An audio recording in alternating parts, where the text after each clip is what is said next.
the HomeTech Podcast for Friday, March 7th. From Sarasota, Florida, I'm Seth Johnson. From Florence, Kentucky, y'all, I'm TJ Huddleston. From Pickering, Ontario, I'm Gavin Campbell. Y'all. Hey, welcome to the HomeTech Podcast, y'all. A podcast all about home automation, home technology, TJ's random travels to Kentucky. Yeah, I've been to this area a couple times now, and you're in Florence, Kentucky because they have a giant water tower right on the highway, and it's white and it's got like orange stripes on it, and it says Florence, y'all. So that's how I know I'm in Florence, Kentucky. Sounds like a real classy place. What are you talking about? Yeah, I'm down here for work again. We got to work in Cincinnati, but for some reason we decided to stay in Kentucky, so that's where we're staying at tonight. Oh, I just did a Google search for Florence, Kentucky, just to kind of see, and the little pictures that pop up at the top. It's I guess there's the Florence Y'alls, which must be this baseball team that is playing here. Doesn't surprise me. Yeah. And then you see the water tower? The picture of the water tower is right there. Yeah. Yeah, it's hilarious. Just Florence, y'all. That's what it says. And it's right on the highway. So, I mean, it's very obvious what it is. I mean, you can't. That water tower is like big with red and white stripes. Like, you can't miss the thing. So. People in Kentucky get confused about where they are. So they have to use this water tower to remember. It makes sense. It makes sense.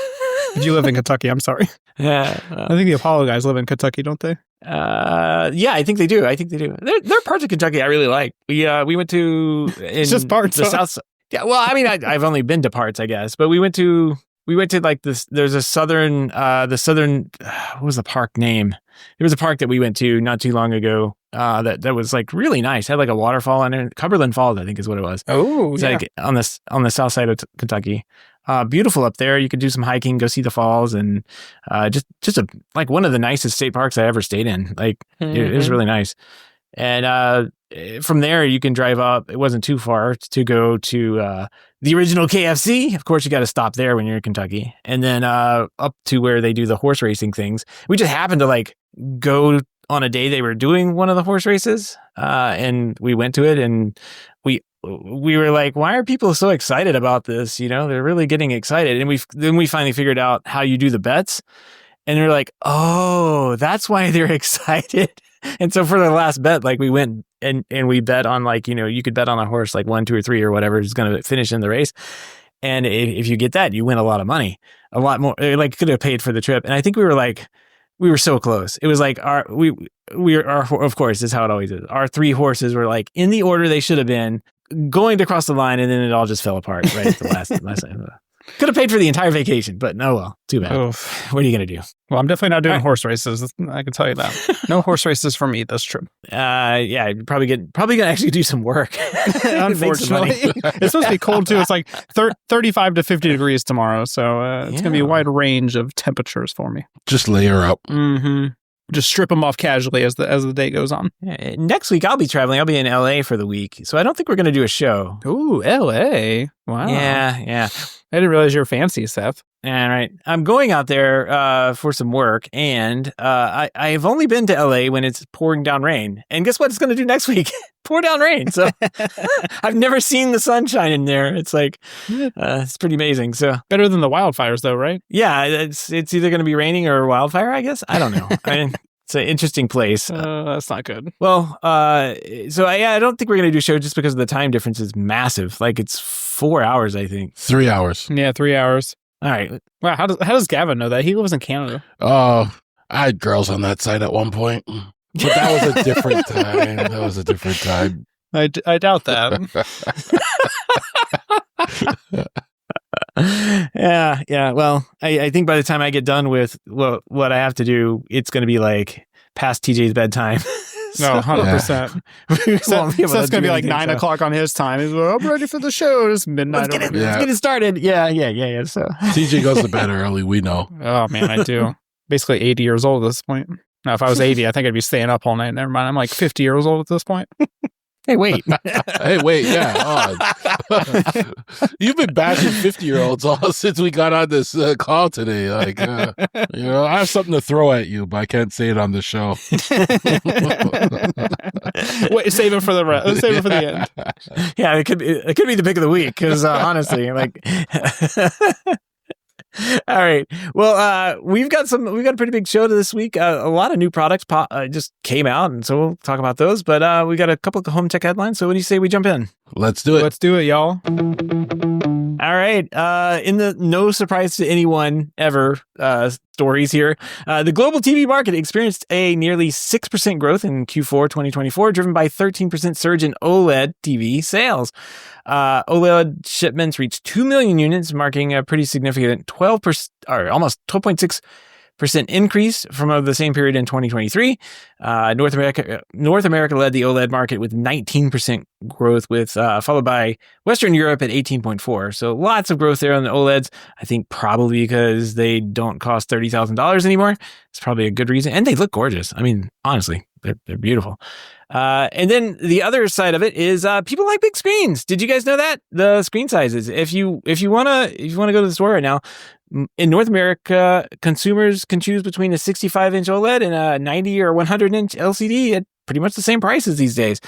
The average price for a 98 and 100-inch LCD TV in the U.S. is about $1,500. 57% of consumers are expressing interest in 98-inch LCD TVs these days. How many inches? No surprise. 98. Yeah. And I bet you most of those consumers don't even have a room big enough to handle that TV. No. I used to be one of those consumers where, unlike y'all, I'd go in there and get the largest TV I could possibly get just because, bragging rights, right? Yeah. So, back in my day, I'd come home and be like, look at this 23-inch CRT TV, but I learned from you guys that you can have a TV that's too big. And you can have a TV and you should properly measure out your room and size the TV to the room and figure out where the sweet spot to sit down. You'll enjoy the TV that much more. That's what I've learned from listening to this podcast before I was on this podcast. Yeah, this report does not surprise me at all, mainly because giant TVs have gotten dirt cheap. I mean, the other day I sold a 98-inch Samsung. It was LCD. It wasn't a high-end TV by any means. It was a 98-inch TV for $2,500. I mean, that is crazy cheap for the size. And that specific install, it replaced a projector and projector screen setup. And it was a little smaller than the old projector that was there, the projector screen. But basically the same size as the projector screen and a much better picture, even just being LCD. That's the thing. So the TVs have just gotten so cheap. And everybody at this point, like, unless you want like a true movie theater experience, like, people prefer the brightness of even an LCD TV. Yeah. And so most people are just fine with an LCD TV at this point. I just looked it up. A 98-inch TV, the recommended cinema distance is with a 40-degree angle is 9 foot 9 inches or 2.98 meters. So if you That's a big room you'd have to have. That's like where the first row kind of needs to, or the sweet spot, like Evan was saying, needs to be. Yeah. You can have a row in front of that if you want, but. So if I got that TV, I'd basically be sitting in my bathroom to watch it. So I just have to knock down a little room and a wall. And just knock down the wall between it. Yeah. Sit on the crapper and watch some TV. Yeah. As I say, take a dump and just put a window in. Exactly.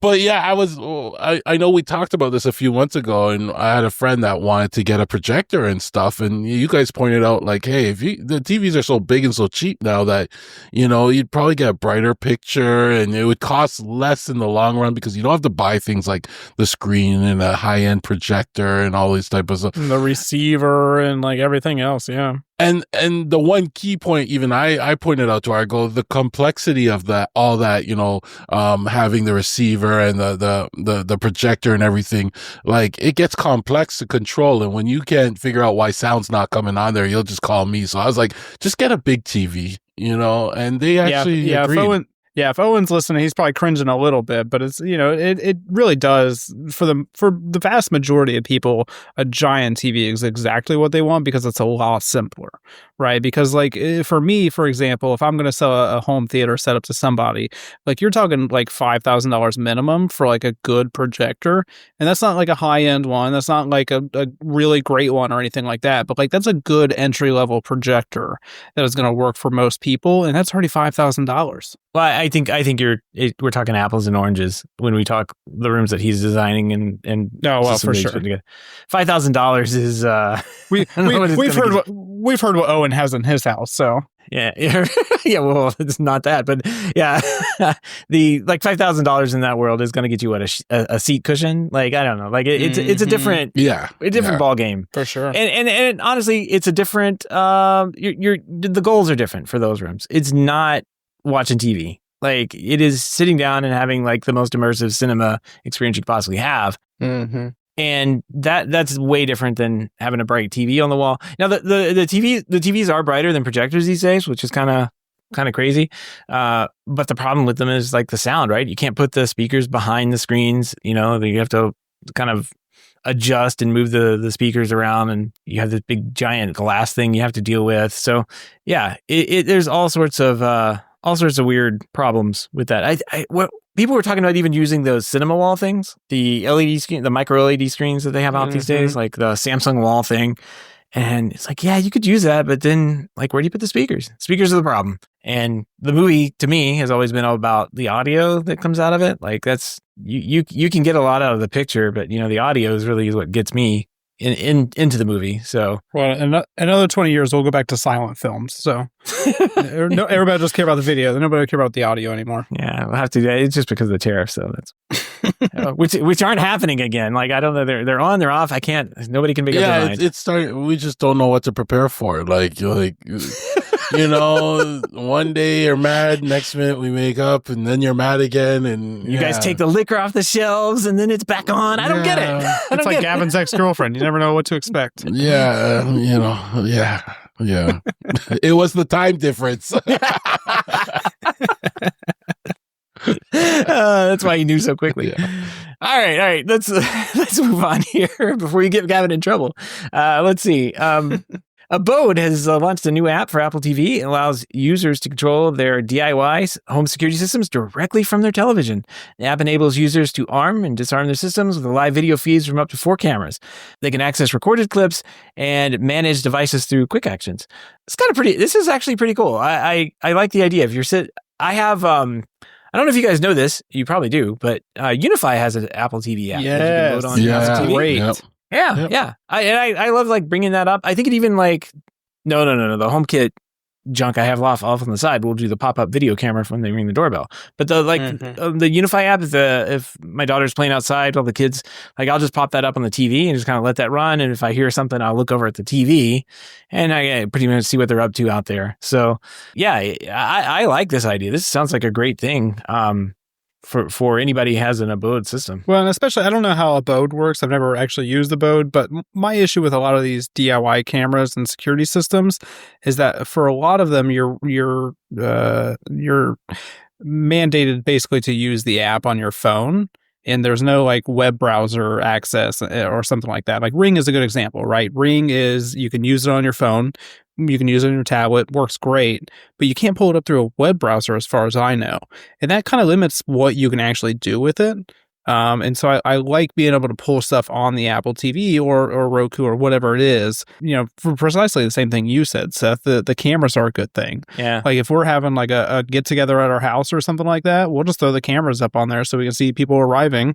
And as they walk up, then we can open the door and let them in and everything like that. So it's a nice little quality of life feature. I don't use it all the time, but it's nice. And even when I do like Unify cameras, you know, they're like, oh, I want a dedicated monitor. I'm like, just get an Apple TV. Yeah. I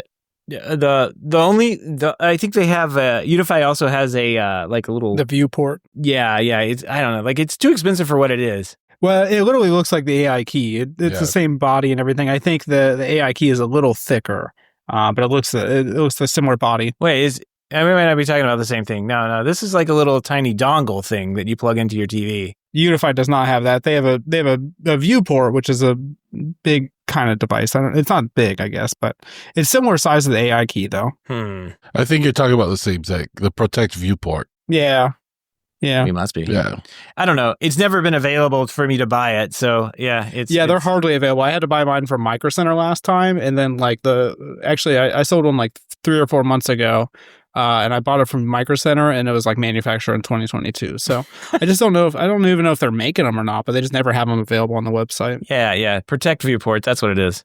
So, and the AI key is the same size as this thing? It's similar. It's not the same size, but it's literally the same design, though. Okay. Like the AI key is chunkier. RGB, it's got PoE on one side, it's got HDMI on the other, and you basically assign it to whatever you want to play over it. Yeah. Yeah, it's super easy. Just like Unify stuff. You just add it through Unify Protect, and then you assign what cameras you want to and everything. So it's very nice to use. For what you can do with it, I just wish it was about $100 less. Like, I don't understand that $200 price point.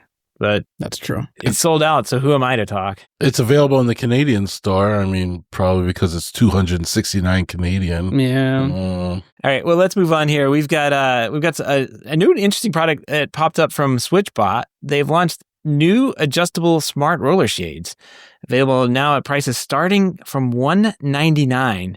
Shades are designed to be the world's first adjustable smart shades, allowing users to modify the width of the shade, headrail, and fabric to fit their window frames after you purchase. So this is pretty cool.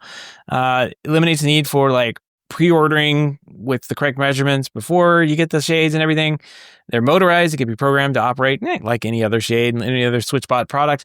And available in white, gray. Shade comes in 4 adjustable sizes with the largest price at $309. So, man, this price is incredible.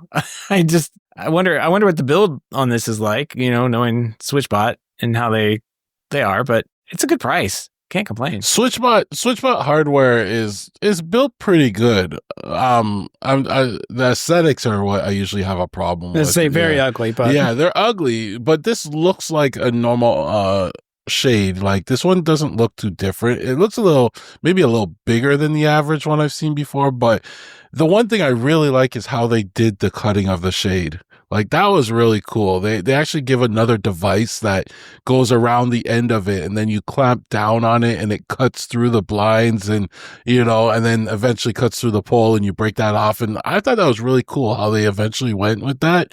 And yeah, the price, you can't argue with the price. I'm just not a fan of their design. And the other issue I have with Switchbots, I ordered something from them, and man, I've been getting spam from them like crazy, like on everything. My WhatsApp, my email, text messages, like, wow. Yeah, they really push hard, but it's all right. It's Matter compatible. It's because they know you're an influencer, Gavin. If they know I'm an influencer, you can send me that stuff for free because I had to pay import duty and taxes and all sorts of stuff on that. And it was another one. Whenever I ordered from Switchbot, whether it's Canadian site or not, like you get the email that says, "Oh, you owe money to receive your product." Why didn't you tell me before I ordered that I was going to have to owe money? So yeah, I really don't understand that whole thing, but I live in America, so yeah, it's part of living up here. The Switchbot thing is really cool. For me, I think smart blinds are kind of like one of the bastions of like the professional smart space, right? Because for professionals, like smart shades have been a thing forever. But for DIY space, like there's not a ton of like affordable or economical smart shade options. And I think for me, once I see like, when I go into somebody's house and I see, or when I go into a lot of people's houses and I see smart shades as an option for people that they're using all the time, like Amazon Alexa speakers or light switches or thermostats, I think that's how I know that the smart home has made it mainstream, right? Because for so long, smart blinds have been so expensive. I mean, I sell Lutron. Lutron is very nice, but like you're not walking out with Lutron shades for under like $600 for the most part, unless you buy like one of the 3 Caseta ones that they just released at the CES, I think. Yeah, CES, that's the one. But like that's like for the longest time, smart shades have been a pure luxury item. Like you've not walked into somebody's house and see smart shades for the most part. You've seen the little remote controlled ones, like that's fine. Somvias has the little RF controlled ones and stuff like that.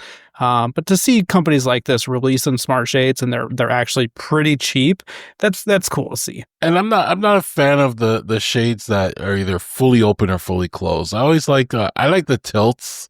the blinds that you could tilt. Yeah, so blinds. Yeah, I kind of prefer those, but I wish people invested in those more. I know Hunter Douglas has their shutters that you can get, but those are going to be expensive. So yeah, I would really like to get those on some of my windows, but all of it. I mean, even at $199, right? That's what this starts at. That adds up really fast if you have more than one window, right? So it's still, I would still say that shades are going to be on that. Like you can use these and kind of like live with the look and feel of them. But you don't have to do your whole house too. You could just do you don't have to do your house. Just do a couple windows today, and then a couple windows in a couple weeks. Right. Yeah. Yeah. Once you get that Gavin money, do them all. Yeah, just do them all. There you go. Oh no! Once you become an influencer and they start sending you free stuff, then you can do it all. You can put one of them on the bathroom door window, so you get a little bit of privacy in there. Sometimes when you want to watch TV, you just open it up and look out there and watch your TV. There you go. Yeah, exactly. See, we have a solution. We'll replace the door with these things. Replace the doors with roller shades, and then replace the walls with TVs. There you go. I think this works. All right. Well, we got a couple of new products from Unify here. The U7 Lite and the U7 In-Wall have come out. These are Wi-Fi 7 access points. The U7 Lite is a ceiling mount Wi-Fi 7 access point, 4 spatial streams, and a 2.5 gigabit uplink for $100. Holy cow, $99. And the U7 In-Wall, $149. That's wall-mounted Wi-Fi 7 access point with 7 spatial streams, integrated 2.5 gigabit Ethernet PoE. Kind of design. It's got like a little single port PoE pass through if you want, and if you have PoE plus powering the thing, you can use it with I've seen these used like in offices. I feel like they're designed for offices where you have like a PoE desk phone, and then you kind of want Wi-Fi in the room. You'd use that. But they also released a U7 Pro. Well, they didn't release this at Mobile World Congress. They were showing off 2 new products, and I don't know. They sound like they had more stuff there than just these 2 products. They had like cameras, but I couldn't get like a definite answer, right? Yeah, it was really weird. But what they did, what the news picked up on were, of course, the Wi-Fi 7 stuff. They've got a U7 Pro XG and a Dream Router 5G. And the U7 Pro XG is a high-performance Wi-Fi 7 access point. It actually looked kind of nice. It's got like a flat face to it. Like instead of having that round dome. They remind me of a TP-Link Omada access points. If you've seen those ones. But a lot smaller, I think. I don't know. It's like those TP bigger, links. Who knows? Yeah, that's true. And then the other one they had was the Dream Router 5G, and that has dual WAN capabilities. It's got I think it's got like a 5G router inside of it. So like if you need a little backup, you can use those 5G capabilities. Interesting products coming out there. So and they're releasing a lot of stuff. I'm doing an upgrade of my Wi-Fi right now, my access points. I have the ones I currently have are like pre-numbers. So I think it's time to upgrade. And I'm sitting here going, oh, what are they going to release next? Because it seems like every week there's something new. And I almost feel like if I order something this week, next week is going to be replaced with something I really wanted. But it's good to see. And in my opinion, too, they've kind of made the access points very confusing now because some of them support 6 gigahertz and some of them don't, but they're all called Wi-Fi 7 access points. And so Wi-Fi 7 is not really necessarily limited to, like, it's Wi-Fi 7 is not limited to 6 gigahertz. So, like, I know, but like, come on. It's weird. I mean, you can still have the Wi-Fi 7 features on a 2.4 gigahertz network. I mean, like it's kind of like an all-encompassing thing, but you're going to get the fast speeds out of the 6 gigahertz devices that also have Wi-Fi 7 capabilities as well. So I don't know.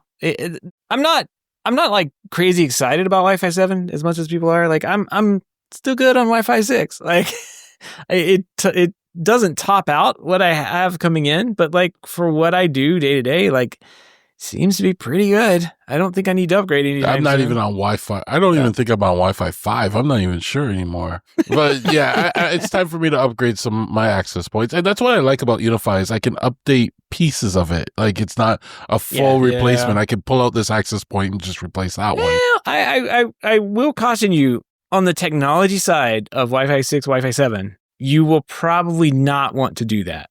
And I don't know if you can do this on Unify stuff. You would want to disable the Wi-Fi 7 capabilities. You can. Yeah. Well, you can disable the 6 gigahertz at least. I don't know if you can. Well, I'm not talking about the radios. I'm talking about like the Wi-Fi 7 part of it. I don't know if you can do that or not. Yeah. Why would you want to disable the Wi-Fi 7 though? Just to use it in a different mode, because if we noticed this in Wi-Fi 6, and I'm not the smart Wi-Fi person to talk about this, but it was basically like if you had a mixed network, it really made your speeds and connectivity suffer. And you would want to have all of your devices on a Wi-Fi 6 product line to make sure that the network was stable and like client devices didn't have a problem switching back and forth. We noticed that was really the issue on Wi-Fi 6. I don't think they fixed that on Wi-Fi 7. I think they just want you to be all in on one of these technologies. So I would discourage anyone out there who's trying to mix and match networks. Like, yeah, you can upgrade one thing at a time, but this newer technology stuff where they're, I forget the metric that everybody was kind of always quoting. I think I can look it up. Like it really is affected if you don't have Wi-Fi 6 throughout. So is your recommendation, like I only have like probably 4 access points, but would your recommendation be, upgrade them all to Wi-Fi 6 or all to Wi-Fi 7, but don't mix Wi-Fi 6 and Wi-Fi 7? Yes. Okay. I think so. What they were complaining about was this MCS index thing, and it's a metric based on a bunch of parameters. Looks like it was made for Wi-Fi 802.11ac. I think that is like Wi-Fi 6, right? Yeah.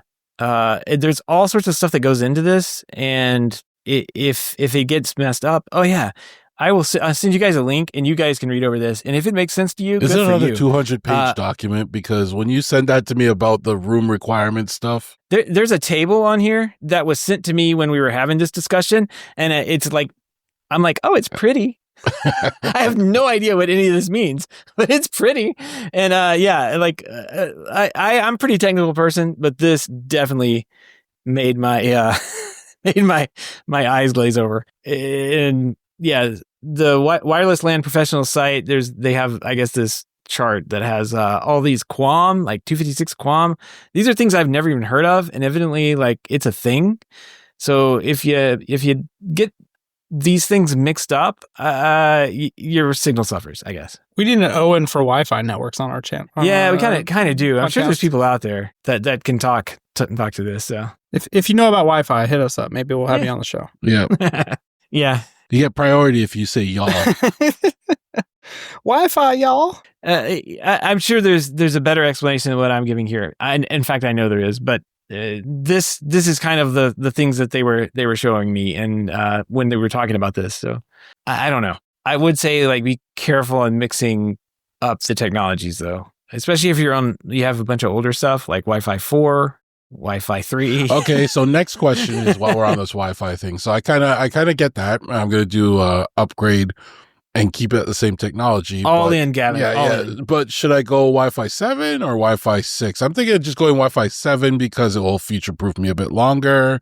But is it really worth it? Well, if you pay attention to Ubiquiti forums, Wi-Fi 7 with Ubiquiti seems to be issues right now. So personally, I would probably just wait. I would say Wi-Fi 7 with anything is issues right now. Yeah.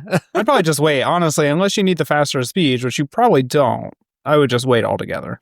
Well, mine are so old, like things are dropping out and I got to reboot them and then they come back on and stuff like that. So I'm kind of getting fed up with that. So I want to really upgrade them. So if I go with the Wi-Fi 6 stuff, then I'll be more reliable. Have you heard about our friends over at Ruckus? I don't want, then I have to replace everything. Listen, I got Unify Connect. I have Unify everything. Like seriously, you guys talked me into Unify. The U6 stuff is not.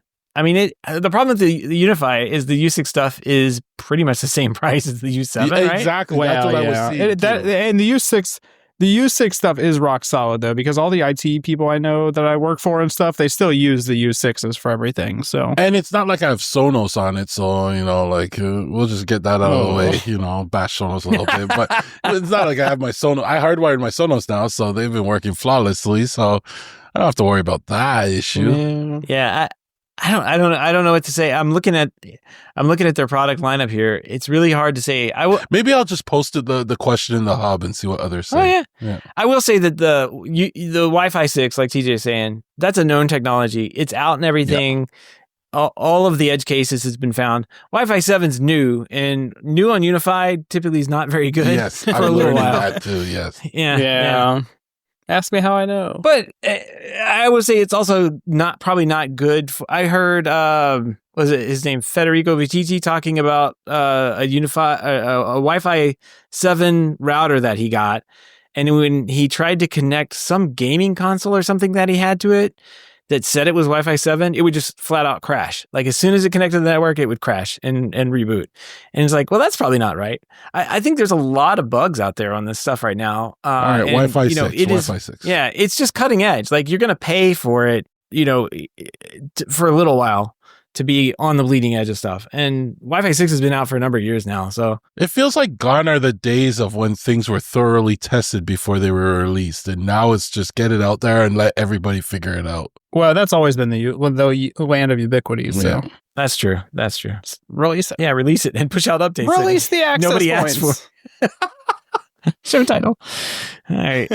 We got one more product, well, a couple more products here, I guess, to talk about. We've got a new motion sensor from ThirdReality, the R1. It's a Zigbee mmWave sensor, integrates with popular Zigbee hubs like Echo devices, SmartThings, Home Assistant, and offers a customizable detection ranges from 2 to 10 meters, allowing end users to monitor, customize, and tailor monitoring capabilities to specific areas like living rooms, hallways, or offices. Powered by three AA batteries, and promises long-lasting performance. You can set up routines, all that good stuff. Gavin, you're a resident mmWave, I don't know, expert is the right thing. I think it's just like someone who just wants all of the mmWave. Like, what do you think about this? No, it looks good. My only concern is that 3 AA batteries. This thing's gonna be big. It's not gonna be a small sensor. Chunker. It's gonna be a big sensor, but it's got some nice features where you can adjust the sensitivity and stuff right on the device itself. That's pretty cool, but I don't know. Like it's something that somebody's gonna see on the wall and say, "What's that?" I was like, well, the first picture doesn't really show the size of it, and you start scrolling through, and you find this girl sitting on the couch. Banana, yeah, yeah, we need the banana. Yeah. Where's the banana? Look at this girl on the couch next to this thing. This thing is large. It's like the size of her head, but that also looks it's not that photoshopped big. too. Like to be honest, this picture does look photoshopped. No, Yeah. that is Photoshop because I've used their switches before, and those Not switches that are not big. that big. Yeah. So this is a terrible Photoshop. And what's with bad Photoshop? Well, and you go to the next picture. Go to the next picture. It's next to a phone, and it's like it's twice the size of that phone. Yeah, so it's from China. The other thing about this one is it doesn't rely on the PIR sensor, which I guess a lot of people were using to cut down on battery usage, right? So if you're gonna put this in a busy area, I could see that battery getting run down fast, right? Like if you're putting it in like your bathroom or something like that, then it only gets triggered when someone's in there. And unless you have issues, you ain't triggering that very often, right? So I'm waiting on the Aquara one to come out still. I'm going to pass on this one. It's okay. So the sizes are, it's 1.1 inches thick. It's like 2.5 inches, like wide and high. Yeah, that's not terrible. That's not terrible. Pictures don't do it justice. I saw those I saw those on the tech spec as well. I went to look at that, and I found some very funny things on the tech spec pages. First off, the mount type is casual placement, which I thought was funny. In a funny way of saying, yeah, you're just gonna stick it like wherever. You're just gonna like put it on a bookshelf. Who cares? And then I also found the UPC number has been like Excel sheet. It's got an exponential thing to like E plus 11 zeros after it. It's really funny. So, whoops. Forgot to format the data. Oh, you've got a caliper there? What's going on, Gavin? What are you doing? This is actually pretty big. Yeah, I was gonna say for a motion sensor, that is quite large. Yeah, and it's a square one. Okay, hold on. It's almost the size as the Home Assistant Voice PE. Oh. Like, it's just a bit smaller than it, but that's how you can compare it. Well, if I put that next to my phone, it's going to look like, it's going to look like this as opposed to like that. You guys can't see. I'm just moving the thing close to the camera. So it's 10 times the size of my phone. They need to work on their Photoshop skills there. Yeah. It's the size of the Empire State Building. One of these S3 boxes. Yeah, this is that S3 box, it's the size of that.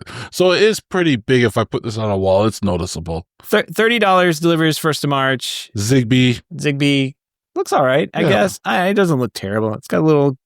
It's got my favorite logo from European countries on it, the little guy running for the exit. That's my favorite sign thing. Like, and sometimes there's like flames falling and he's running from the flames. It's like, that's the fire exit. It makes total sense, but it's just funny to see the guy running from the flames. I like to just grab one of these and see how they perform. But it's not available up here yet. If it becomes available, I'll probably just grab one and just see how it performs. Like, it's a new technology and companies are still doing it different ways. And, let's see how well this works. Yeah. Well, let us know if you get one. We'll talk about it in our projects. Hey, one more, I guess, late arrival here. Someone put this in. Aquaflower has officially launched now. So if you guys heard our interview with them, I don't remember what show it was. We'll put a link to it in the show notes. It was episode 503. 503. They have officially launched, and you could buy it now for $349. Yeah, still a pretty good price. Now they have last time we talked to them, it was literally just ESP Home through Home Assistant. But now they have their own app. I believe it's still compatible with Home Assistant, so you can still use it with it if you wanted to, but they have their own app and scheduling and all that stuff now. So it's kind of cool to see them actually officially launch. And I'm going to have to buy one because I'm planting all my garden beds right now. So I might have to buy 2 or 3. Or 5. Yeah, don't tell anybody. Yeah, I got a lot. It's an outdoor only product, right? What do you mean? Like, can you use this indoors? I don't see why you couldn't, but it's meant to hook up to a faucet or a hose. So it's an outdoor product. Yeah. Bring a hose inside. You can bring a hose inside. Yeah, cut a hole in your wall. No one's stopping you. It's your home. Why would you cut a hole in the wall? You could just attach the hose to the faucet inside. Like, you're no fun, Gavin. I need to use my sink still. There's no pass-through on it. You can put a pass-through on it. A splitter. There you go. That's how many bathrooms you have or how many sinks you have, Gavin. Jeez, I only have one sink. Well, it's barely cutting a hole in the wall. I can't explain that to the wife. You could use that for other things, though. It's starting to explain the bathroom a lot more. All right. Let's all the links and topics we discussed tonight can be found over in our show notes over at HomeTech.fm/519. All right. No pick of the week this week, I guess. We got a couple of letters in the mailbox. First comes from Paul. A message came in through the website, I think. Do you have any recommendations for an OTA DVR solution? He says, I'm currently using the Amazon Fire Recast. However, it's reached end of life and its reliability is slowly degrading, like most Amazon products. Yeah, they don't age well, unfortunately. The Amazon Fire line is such a disappointment. But yeah, anyway, moving on. It's changing out. We talked about this a little bit before the show. DJ, what do you think? The 2 products I've used for this have been Tableau and Silicon Dust. I personally wouldn't recommend the Silicon Dust one because it looks very outdated. Tableau is the one I actually install for clients whenever they ask me about this every 5 years or so, just because it looks more polished and the product itself is not that expensive. I think it's like $200 for the Tableau. Let's see if I'm right on that at all. $99 actually for the 4th generation. Wow. So that's actually not too bad. That's a 2-tuner one. That's what I would recommend just because it's also compatible with everything. I'm pretty sure they have a streaming app for everything at this point. So I think that's a good option. Yeah, I actually have the HD Home Run. I don't know which one it is. I don't think it's any one of these. It's one of the older ones because it looks like the HD Home Run Flex Duo is about $109. Yeah. It's 2 tuners on the thing, which I didn't even. Mine's just one tuner. It can only tune in one channel, and it works with the local thing. And I use the Channels app, and I think Channels app you can get it to record things now. The one I use is free, and I don't record anything. So yeah, I don't know. I think Plex you can actually I know Plex you can actually go into Plex and it gives you a guide for your TV and you can tune into your channels that way and you can actually record them as well. So if you've got Plex, that might be an option as well. And MB, same thing. MB same does thing. the same thing. So I have nothing to add. You mentioned the 2 that I thought of too. So Yeah, I never used mine though. I went as far as to, before they put insulation in my attic, I actually put an antenna in my attic because I didn't want to mount one outside. But every time I go to use it, there's just ads on the TV, and so I turn it off automatically. It's like I don't want to pay for ads. yeah, I thought you get free ads. yeah, they're free ads, free over the air ads. I've got Free I've ads. Ooh. got like a little thing I was working on. This is a contemporary Looks research. like a CB radio. Yeah, I know it does. It's a commercial version of all this stuff, but it has like RS-232 on it.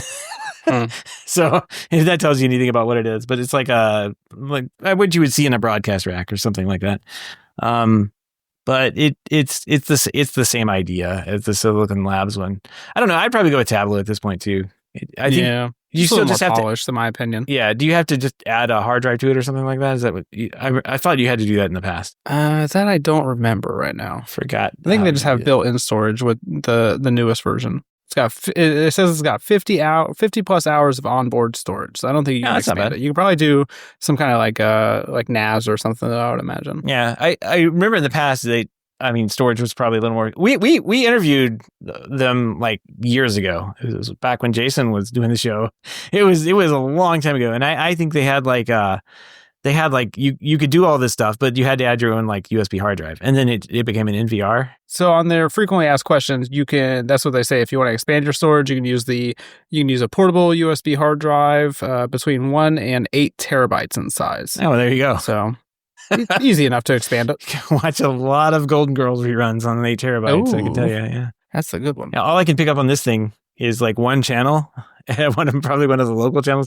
The antenna is just like hanging up behind. That's what that white wire you guys can see right there. That's what it is. It's just running off that direction, and it's just one of the like indoor crappy little antenna things. And I can pick up one channel when I put it over there. Over here, it didn't pick up anything. I need to put it like in the window or something.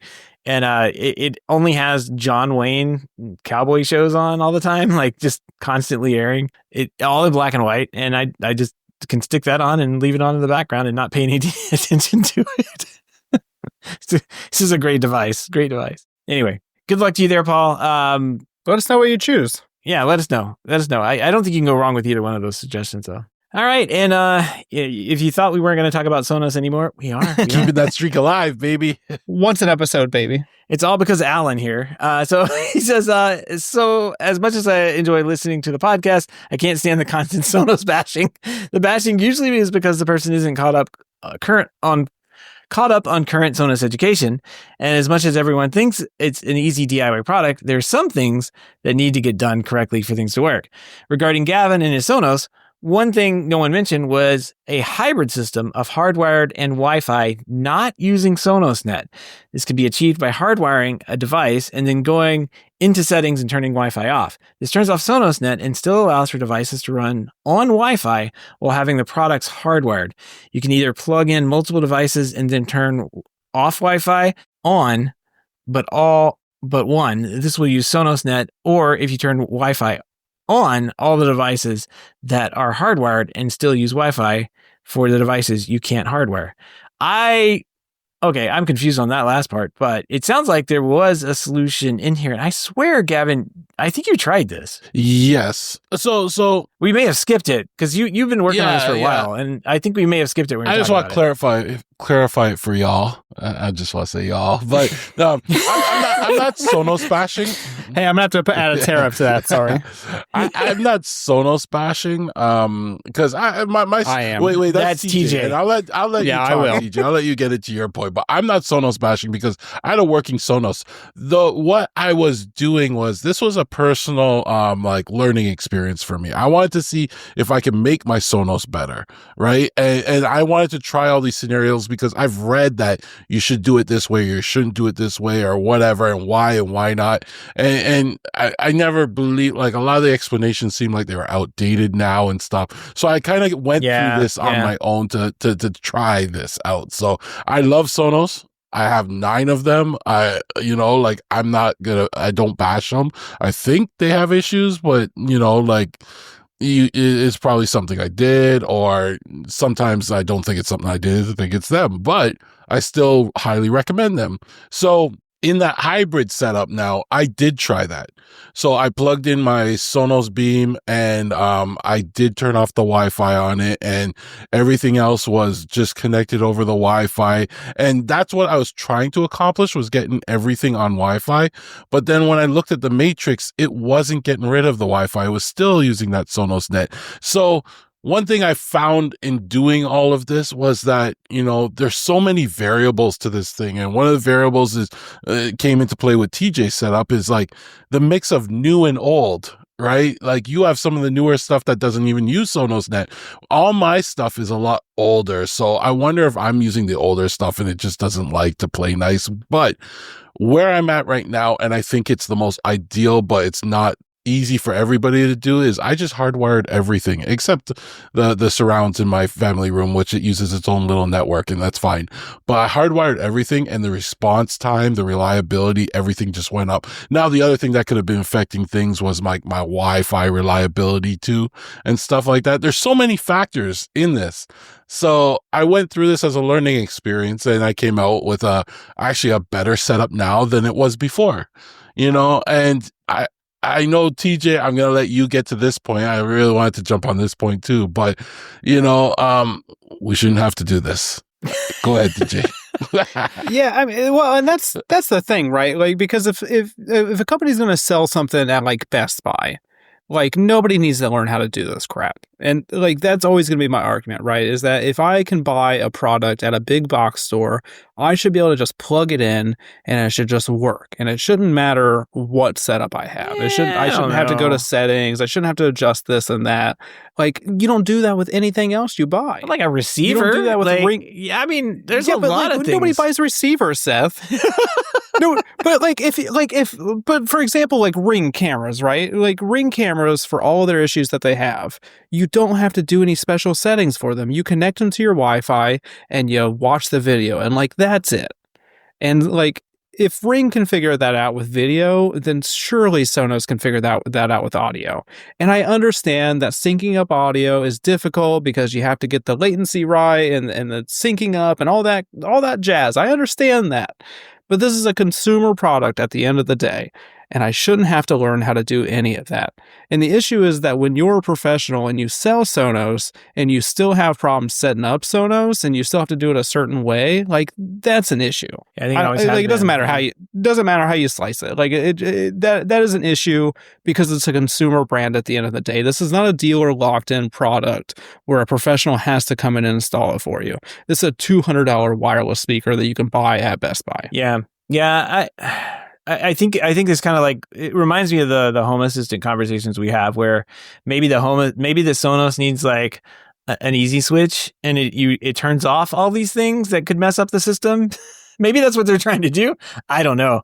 And then either maybe like a hard install or a professional install switch that you turn on, and it gives you access to.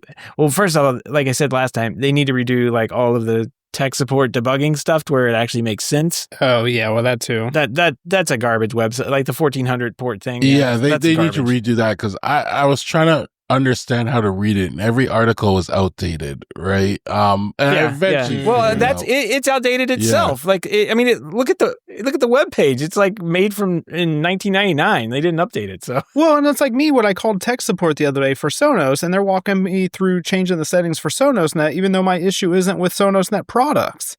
Yeah. And it's like, well, if tech support is walking me through Sonos Net issues, then they don't even know what's going on. Yeah. So this is a fundamental company issue, and Sonos was never like this before. Until recently, that's the key. Until recently, like if you had Wi-Fi issues with Sonos, you plugged a speaker in and the problem was resolved and that was it. And that's most of the time what we told people. It was like, well, I have problems with my Sonos dropping out, blah, blah, blah. And it's like, all right, hardwire a speaker. Oh, wow, everything works great now. And the issue was resolved. But you can't do that anymore because that's not a thing on newer speakers. Yeah. And that's the issue. That I wanted to loop back to that because you briefly touched that on your first rant, and I was like thinking like the thing is that this hasn't always been this way with Sonos. Like Sonos had figured that out. Sonos had already done everything. They realized everybody's Wi-Fi was terrible before. Yeah, they had already figured out how to make the product that you just plug and play and run away with, right? And the problem that exists today because of blah blah blah excuses is that they have a product that doesn't work like it used to. It's gotten measurably worse. And I don't think there's any problem in us complaining about that. Maybe not every episode, but maybe so. I don't know. I try not to do it every episode, but it's one of those, it is very annoying. It's one of those products that's just always worked. And now it doesn't just always work. And like, that is very frustrating. That's like getting in your car and like, it doesn't turn on the same way or it doesn't drive the same way. Like something's wrong. It shouldn't do that. Right. I have this mirror on my car. I don't know what happened to it. Probably something at some point in time. When you get in the car, like, you know, you have the like self-setting mirrors or whatever, and like you push the button and it saves where your location is. Yeah. Well, I never noticed this when I first bought the car, bought it used or whatever. And I was like, I looked over when I first bought it. I'm like, oh wow, that mirror is really set out far. Like that lady who owned it must have sat way back in her seat or something to get it to look like that. So I adjusted it. And then the next day, I'm like, hey, that mirror's back over there. Oh, I guess the preset's not working. So I set the preset back. No. Every single time, doesn't matter. Every single time that mirror folds out, the mirror goes back to like the wrong spot, like way out that way. And that's exactly how the Sonos system is. Like, it should not do that. It's a frustration on the car that I have. Like, I have to adjust the stupid mirror every single time.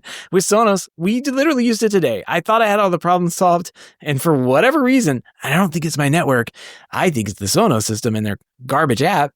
Like, we couldn't adjust the volume. We were like trying to get the volume adjusted. It just wouldn't. Everything else was working. You could group, you could ungroup, you could mute, you could pause, you could play, you could select music. Everything else was working, except it wouldn't let you turn down the volume in the room we were in. Absolutely infuriating. Why? That points to garbage software. I'm sorry. Like, I'm a software developer. That's garbage. I really don't care what limitations you think you have. That's awful. That's an awful experience. And we're sitting there having blasting music in the room. We can't even turn it down because their app is just unresponsive. My wife ended up like closing it out, going back in, like you force crash the app. Magically stuff starts working again. Oh, it must be my network. No, I don't think so. Sonos. Still got work to do. Yeah. Yeah, and there's two ways that you know this is a Sonos issue at this point. The first one is the fact that they fired 6 high-level executives. I mean, like, you know, if you didn't mess up, you wouldn't fire people. Let's just be honest with that. You'd fire maybe 1 or 2 people, but they've gotten rid of like 6 people at this point. But I was messaging back and forth with Tom Conrad a couple weeks ago, and he kept insisting that it's a Sonos issue. So, I mean, if the interim CEO is going to own up to it, I'm just going to blame Sonos every time. So, yeah. I'm really hoping they can get it back to where it was. Honestly, like, it's a great product. It sounds great. It looks great. It operates great when it was working. Until recently, it didn't have any problems. Yeah. I mean, that's the thing, right? It's literally last year when they pushed out the update before the Sonos Ace headphones. Like, everything was working fine. And then it just all went downhill. So it's all relatively recent. So we're gonna keep ranting about it. I'm sorry. If you're tired of hearing about Sonos, then I don't know what to tell you. We gotta keep that streak alive. I've spent like $5,000 on my Sonos and it doesn't work correctly. So like I'm mad about it. Yeah. Well, Tom's AI bot talked you down off the ledge, I think, a little bit there. So he did get it to work a little better. So I'll give him that. I still like my Sonos too, though. Yeah, and it's something that you can't really replace. I know we had Vessel on, and Vessel makes a good product and everything, but there's no other real competition with Sonos. And until there's a replacement for Sonos, I have to keep using Sonos. It sucks. Trust me, I know it sucks. All right, well, we'll leave it at that. Trust me, it sucks. We'll leave it at that. Maybe there'll be no bash. Well, there's definitely not going to be any bashing next week because we're not going to have a show. But maybe the week after we won't talk about Sonos at all. Who knows? Who knows? All right. Well, if you have any questions, feedback, comments, picks of the week, we could really use those. Or great ideas for show, give us a shout. Email address is feedback@HomeTech.fm, or you can visit HomeTech.fm/feedback and fill out the online form.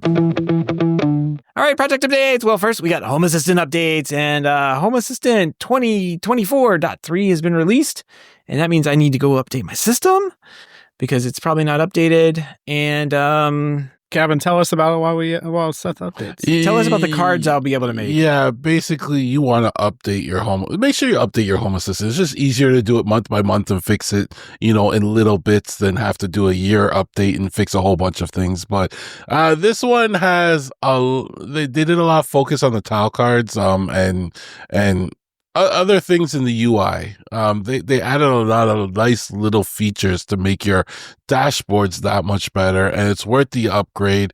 As usual, make sure you check out the breaking changes, new integrations and stuff like that from the article. Another thing they added was streaming from the LLM. So basically when you tie in your Home Assistants to a local, AI or whatever, it would send off the prompt and the AI would do all its thinking and then send back the full answer. And that caused a delay. Well, they added streaming now, so it streams the response back to you. So you get a faster response. Oh, cool. Like the response will start faster, and then you can also do things like interrupt it part way through and stuff like that, right? So yeah, if you have your Home Assistant, voice assistant, stuff like that, it will work much better and you'll have a better experience. They also had an article about what's it called, Music Assistant. They updated that recently in Home Assistant as well. And if you don't know what Music Assistant is, it's basically their built-in streaming service. Their whole home streaming service is built in. It ties into online services, allows you to manage your playlist and everything. And then again, it will integrate with their Home Assistant voice assistant. I'm saying assistant so many times. It's There's like so many assistants for your assistant. Yeah, exactly. But elevate your assistant. Yeah, it will elevate your assistant, so you can control music and ask it, to play specific bands or whatever it is you listen to. It looks really good. I played around with it before and I was trying to get used to it.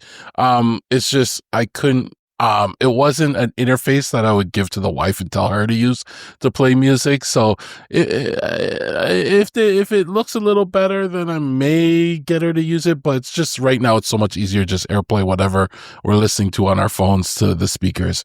But something to check out. People love it. They're adding a lot of features to it, and it's constantly growing. Yeah, I think the biggest thing is they got a Spotify Connect to run on the voice preview edition. So that's exactly. And even like you're not stuck with just the voice preview edition. You can send the audio to your Sonos speakers and other types of speakers too. So it's a really good product to check out. But yeah, that's the latest update. Check it out. You're probably done updating now. I do find all these music and updates and voice assistant updates to be more like a music player thing interesting, coupled with like when TJ was really ranting and raving on social media about his Sonos system. I do remember Paulus kind of saying, hey, keep an eye on us. We're working on something.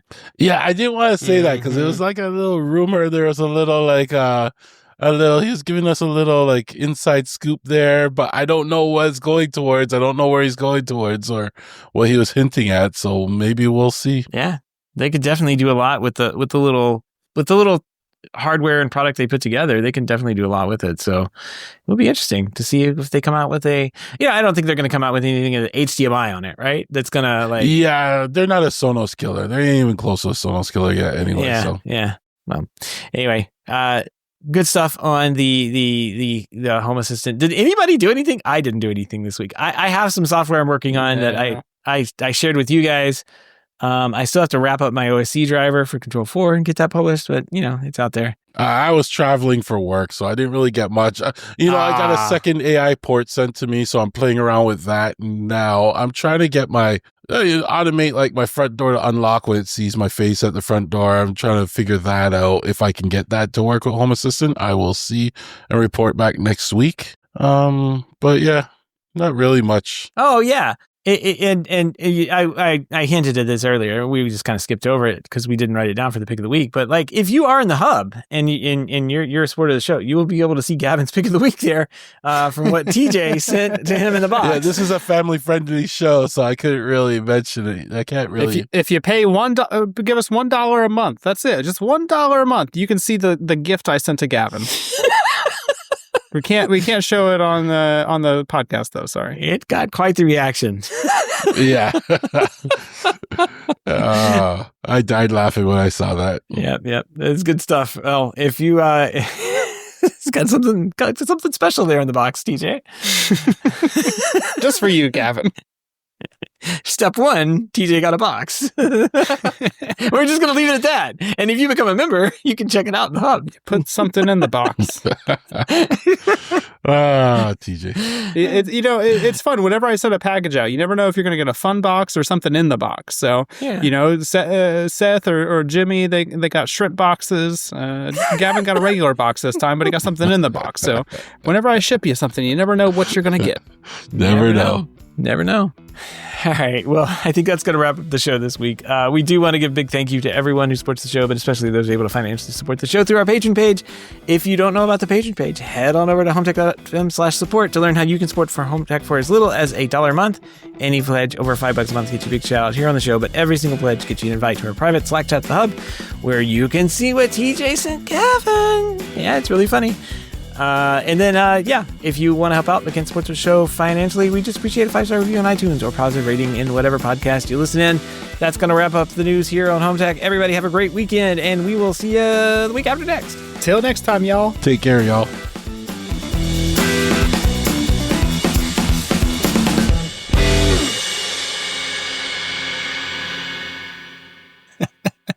Now the Canadian's doing it.